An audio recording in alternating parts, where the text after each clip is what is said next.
Welcome back. Today, we are tackling a concept that has honestly been completely misunderstood for generations. But it's a concept that, once you truly grasp it, has the power to absolutely rewire how you approach your day-to-day existence.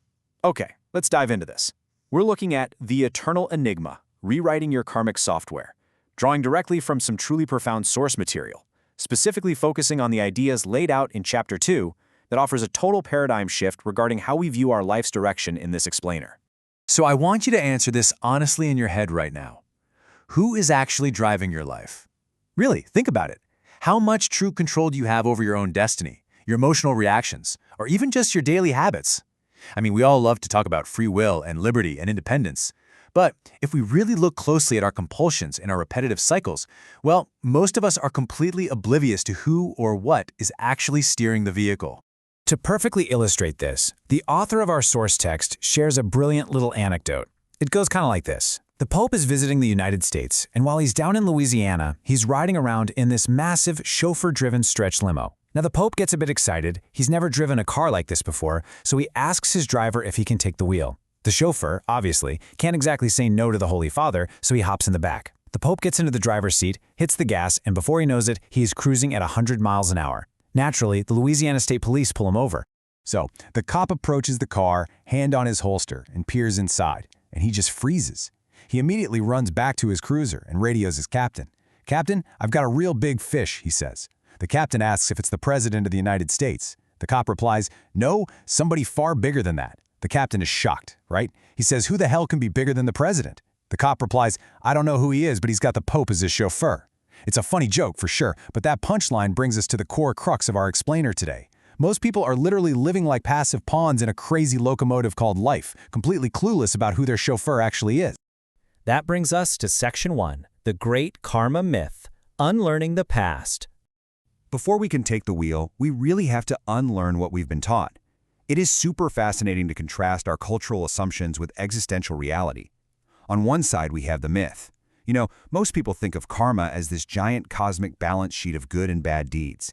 They imagine some divine chartered accountant up in the sky handing out rewards and punishments with a very primitive carrot and stick. But on the flip side, we see the reality. Karma has absolutely nothing to do with divine retribution. It is entirely an internal software.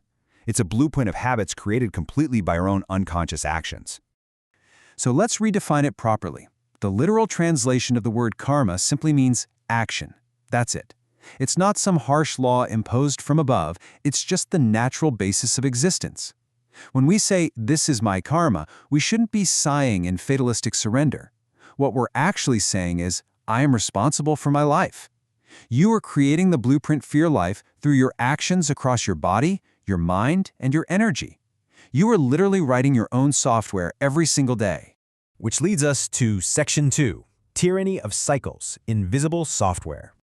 So how exactly is this invisible software written, and why is it so terrifyingly difficult to break free from it? Well, this is the exact mechanical loop of how your karmic software gets coded. Step 1, you have a minute mental fluctuation, just a thought. Because you're a psychosomatic organism, that thought instantly creates Step 2, a chemical reaction in your body. Like if you think of a tiger, your chemistry reacts one way. If you think of a peaceful mountain, it reacts another. That chemical shift provokes Step 3, a physical sensation. And then that sensation loops right back to Step 4, reinforcing the original mental fluctuation. You do this unconsciously thousands of times a day. It reinforces this massive invisible library of karmic memory that just begins to run entirely on autopilot. The end result of this relentless loop is best understood like a compact disc. Your body, whether physical, mental, or energetic, is just the plastic disc, but the music recorded onto that disc, that is your karma. When you play a CD, you don't experience the plastic, right? You experience the music. And right now, you are constantly facing the music of your own recorded habits, experiencing all these imprints all the time without actually knowing how to hit pause. Now, because the software is deeply cyclical, the data is actually encoded in time loops. The source text points out that the largest and most stable cycle we can align with is the solar cycle, which takes roughly 12 years. To put a specific number on it, that's 4,356 days. If you live your life according to this long, gradual karmic loop, your life naturally experiences optimal health, immense well-being, alignment, and very minimal internal friction. But contrast that long loop with what happens when the karmic cycle decreases. life becomes progressively more chaotic. If your internal life is governed by a short, frantic 28-day cycle, which is the lunar cycle, you are going to be in a serious state of psychological imbalance. The exact same upheavals and frustrations just keep recurring month after month after month. I mean, it is literally no coincidence that the word loony is derived directly from lunar. You become trapped in a rapid spin cycle of your own making. The really crucial point here is understanding just how terrifyingly resilient this cycle really is. The yogic tradition outlines that karma operates on multiple levels. You have a physical body, a mental body, and an energy body. You might think that death, or maybe losing your mind to dementia, would wipe the slate clean, but it doesn't. Your energy body acts as an indestructible backup hard drive. Even if you lose the physical and mental hardware, your life energy just continues to carry that deep karmic imprint. All right, moving into Section 3, Rewriting Software, Taking Back the Wheel. I know that last part sounded heavy, but don't worry. You wrote the code, which means you absolutely have the power to rewrite it. To do this, we need to introduce a truly fascinating concept from the source material called vasana. Literally translated, vasana means smell. Now wait, we aren't talking about physical body odor here. We're talking about a unique behavioral fragrance that you emit based entirely on your accumulated karmic memory. Just like a flower naturally draws bees without moving an inch, your vasana magnetically attracts specific people, specific problems, or specific successes right into your lap. The author shares this incredible story from his teenage years to highlight exactly how this works. So, he had secretly captured a massive 12-foot cobra and hid it right in his bedroom.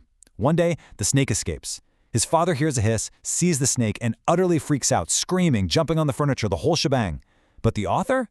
He runs into the room terrified, but not of the snake. He was terrified that his parents were going to throw the snake out. His parents' vasana produced aversion. His vasana produced attraction. It was the exact same situation, but their differing internal karmic software dictated completely opposite realities. And your vasana leaves a really lasting mark. The author tells another story of visiting a hill cave in Velayutham, India, where Jain monks had meditated over 1900 years ago. When he sat on those rock beds, he could literally feel the subtle body of a monk who had been there centuries prior. He could even perceive that the monk was missing his left leg. I mean, think about that. The kings and billionaires of that era, completely forgotten. But these simple monks lived so consciously that they left an imperishable, positive imprint of energy. Conscious energy work literally outlasts physical reality.